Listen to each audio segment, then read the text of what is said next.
Sou Carla Cristina da Silva Reis. Meu nome é Luciana Santos. Meu nome é Iolete Ribeiro da Silva. Sou promotora de justiça de entrância inicial. Eu sou servidora pública com formação em jornalismo e também em direito. Psicóloga, professora. E me autodeclaro uma mulher parda. Eu me autodeclaro como uma mulher preta. Sou uma mulher negra, amazônica. Eu ouço muito isso, né? As pessoas dizerem, mas não parece que você é promotora há tão pouco tempo. Porque eu sou promotora há 6 anos e meio, mais ou menos. Mas eu tenho 17 anos de serviço público. Eu fui uma menina criada para estudar. Sempre minha mãe plantou isso na minha cabeça. Minha mãe dizia que insistia pro meu avô para deixar ele estudar. E ele dizia que mulher não tinha que se preocupar em estudar. Mulher tinha que se preocupar em aprender a ser uma boa dona de casa, uma boa mulher. Mas também, por gostar muito da área da tutela coletiva, até pela minha construção de vida pessoal, por ter sido uma menina periférica de uma família pobre, que sempre dependeu de serviços públicos, mas teve extrema dificuldade para alcançar esse lugar. E isso se reflete muito na forma como eu atuo hoje. Eu enxergo nas pessoas que eu atuo as dificuldades que eu vivi como criança, como adolescente, como estudante, as dificuldades que eu vi a minha mãe enfrentar como mãe solo, as dificuldades que eu vi a minha avó enfrentar como pessoa idosa no contexto que ela vive até hoje. E enxergar isso de um lado interno e conseguir ter empatia no externo faz toda a diferença para a profissional que eu me constituí. De modo que sempre eu vou atuar tendo essa perspectiva que me domina, que é enfrentar sistemicamente essa estrutura que oprime pessoas de grupos vulnerabilizados, seja por classe, as pessoas que são mais pobres, que estão nas camadas mais marginalizadas, como pessoas em situação de rua, pessoas de áreas periféricas, seja no gênero, que são as mulheres, que hoje nós vivemos uma verdadeira epidemia de violência contra a mulher. E decorrente disso, dessa estrutura que vulnerabiliza pelo gênero as pessoas de comunidade LGBT, né? Até por pertencer à comunidade LGBT, e também na raça, né? Que eu consigo vislumbrar de que modo que o aspecto racial te distingue e te faz ter deméritos e ter percalços, obstáculos na vida e que precisam ser transpostos, que o sistema precisa evidenciar isso e reconhecer essa existência. Então, me perceber uma pessoa pertencente a essa população negra, com caracteres tão demarcados na minha vida, na minha evolução,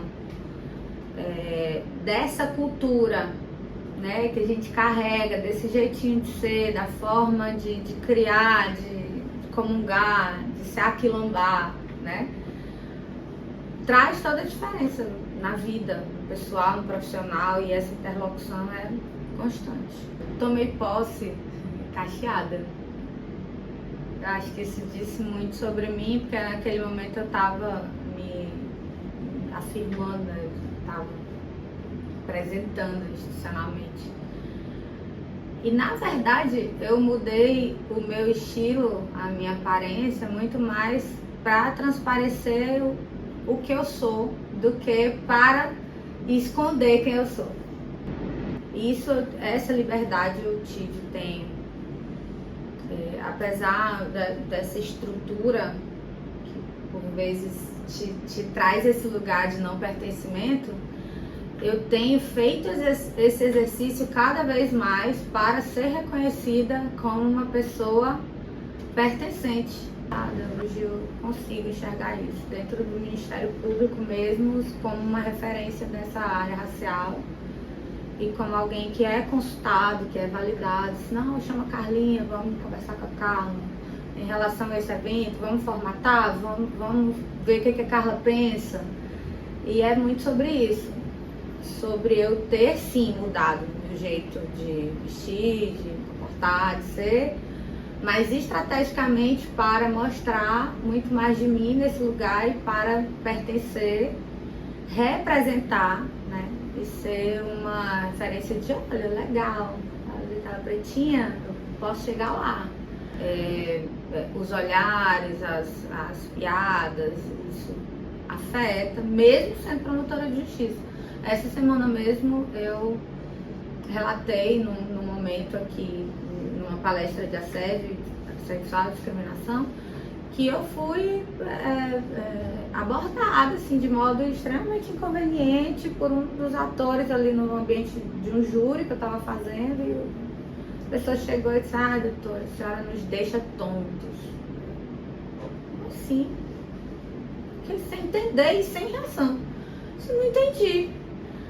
Aí olhei, a senhora não sabe o quanto que a senhora mexe com a gente. E senhora por conta do cargo. De repente, não fosse o cargo, essa abordagem teria sido até mais agressiva e mais inconveniente até. Então, esse lugar de ser mulher num ambiente muito masculinizado vai te levando a viver experiências desagradáveis. Essa garrafa foi um presente da minha esposa. Eu sou filha de Ansan, que também é uma construção religiosa que eu tenho feito a partir de pesquisa, de conhecimento. Não exercito, não pratico nem o candomblé, nem a umbanda, mas leio muito sobre eles dentro da perspectiva de entender sobre intolerância religiosa. E aí ela me deu de presente, minha mãe, Ansan, com todas essas lanças de Santa Bárbara, que são conhecidas como lança de Santa Bárbara. E Santa Bárbara é o sincretismo de Ansan, no catolicismo, eles se encontram. E as borboletas são o simbolismo. Quando uma borboleta pousa em você, é um beijo de Yansan. Elas simbolizam Yansan pela leveza, né? e pelo ar, pelo vento, porque Yansan é a rainha dos ventos e das tempestades, né? Mas ao mesmo tempo ela é cuidado, proteção, e aí a borboleta é um símbolo dela. E essa garrafa quer dizer tudo isso. Aonde eu vou é uma muletinha, eu já deixei ela, já chorei por deixar ela no lugar. Mas ela traz pra mim esse lugar de cuidado, de proteção, de força e de amor, né? De carinho, porque foi um presente de alguém que é minha alma gêmea hoje na vida.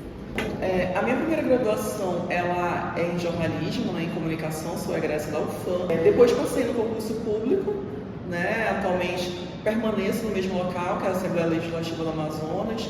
Lá eu sou analista no setor de comunicação, né, analista legislativa. Passei a estudar Direito, que é a minha segunda graduação, na qual eu tenho um mestrado, né, na área de Direito Constitucional. E algumas especializações também. Eu me formei muito nova, eu me formei com 21 anos, então tinha aspecto realmente de menina ainda, né? Aí você imagina, uma menina preta, periférica, num ambiente majoritariamente masculino, principalmente quando eu vou cobrir, né, essas questões de política, eu vou cobrir as casas legislativas. Então, assim, se hoje a gente tem poucas parlamentares mulheres, naquela época era bem menos ainda. Então, assim, tem toda uma adaptação, né, na questão do vestido, falar, do se portar, de você ali, muitas vezes, sofrer assédio por ser mulher, meio que você tentar se proteger ali, porque, de certa forma, teu emprego também está em risco, né? E nessa questão racial, por exemplo, a gente percebe, e aí não é só no jornalismo, acho que em todas as profissões, né, que você tem uma dificuldade maior de ascender a determinados espaços, determinados cargos, no caso, né. Então, por exemplo, nos jornais eu nunca tive, por exemplo, um cargo de editora, né, fiquei sempre na reportagem. Era claramente me dito isso na época, né, assim, que era complicado minha ida para um jornal televisivo por conta da imagem, E aí tem questão do cabelo, crente, que alisasse cabelo. Eu não era magra o suficiente também para estar ali na Câmara. Até mesmo depois que eu passei no concurso público, eu já achei que num ambiente assim, né, por ser por meio de concurso, né, ter essa questão da estabilidade e tal, eu não ia passar por determinadas situações, mas passei, né, tanto de assédio moral como de racismo. E isso me adoeceu muito, a ponto de eu ficar com uma depressão profunda, passar a sofrer de síndrome do pânico. Quando eu estava me dirigindo para o meu local de trabalho, eu passava mal. O racismo ele é tão adoecedor na nossa sociedade que, por exemplo, eu comecei a perceber o quanto que eu me sobrecarregava de estudos, de trabalho, porque a gente sempre acha que não está sendo boa o suficiente, porque a cobrança para uma pessoa negra ela é maior, porque assim, acaba envolvendo tudo isso, né? É uma teia, vai virando tudo uma bola de neve, vai influenciando em todos os aspectos da vida. Você vai sofrendo tantas violências que aquela coisa, né, vai endurecendo o couro, né, no popular. Então eu acho que hoje eu já estou um pouco mais resolvida com essas questões. É claro que assim, o estudo sobre racismo é permanente, a luta é permanente. Quando aconteceram também essas demandas, essas problemáticas no ambiente de trabalho, algo que não me fez desistir da vida, porque teve isso, em alguns momentos eu tive ideação suicida, foi muito a questão da religiosidade, da ancestralidade. Então, eu acho que minhas guias, né, minha ligação com meus volumes encantados, eu acho que faz parte sim dessa questão. E como eu falei, né, eu vejo muito o meu trabalho, os meus estudos como esse compromisso ancestral assumido. Então, ter ao meu lado, né, ter sempre na minha vida essa relação com a espiritualidade é algo que fortalece e que faz seguir adiante. A minha formação eu iniciei nos anos 80 com o curso de graduação em psicologia, e assim que me formei, em 1989, eu me mudei para o Tocantins. Eu fiz a graduação em Brasília e no Tocantins eu atuei como servidora pública, como psicóloga hospitalar. O cargo que eu ocupo hoje na Universidade Federal do Amazonas, como professora e atualmente diretora da Faculdade de Psicologia, ele foi alcançado via concurso público na ampla concorrência. Eu entrei na UFAM em 2002, num período em que também não existia cota para concurso público, não existia nenhuma ação afirmativa para ingresso no mercado de trabalho. Chegar aonde eu queria, onde eu almejava, exigia a análise assim, do que era viável, do que era possível em termos financeiros e também em termos de conhecimento, porque eu era a primeira pessoa da minha família com curso superior, era a primeira pessoa que tinha um interesse em continuar estudando, mesmo depois que começava a trabalhar. A minha identidade racial sempre influenciou nas oportunidades de estudo, de formação continuada e de trabalho. Eu entendia que o ambiente de trabalho demandava uma adaptação em termos de vestimenta, de como eu me apresentava com meu cabelo, fazendo com que, se eu negasse as minhas raízes familiares da minha comunidade, eu seria muito mais aceita. A principal estratégia de resistência que eu adotei foi estudar, foi provar minha competência para mim mesma e também para as outras pessoas. Esse racismo vivenciado no ambiente do trabalho, até mesmo no ambiente social, ele em alguns momentos gerava raiva, revolta, em outros gerava dúvida se eu era mesmo competente, se aquela dificuldade ou aquelas barreiras eram decorrentes de eu não ter uma trajetória familiar que me aproximasse de uma cultura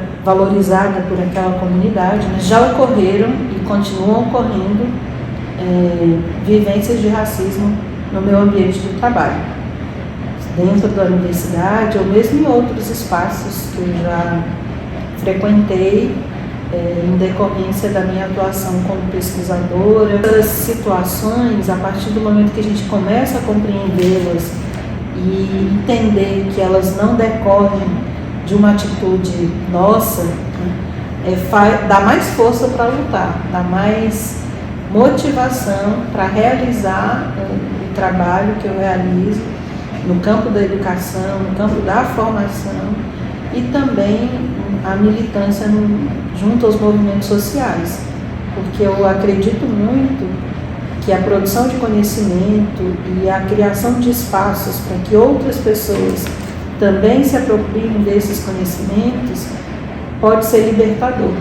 Então, ao invés de somente sentir aquele constrangimento ou a revolta por aquela violência, porque isso continua acontecendo, eu procuro botar essa energia em alguma ação que expresse a minha resistência e que expresse que eu tenho conhecimento de que aquilo é direito, então que me respeitem.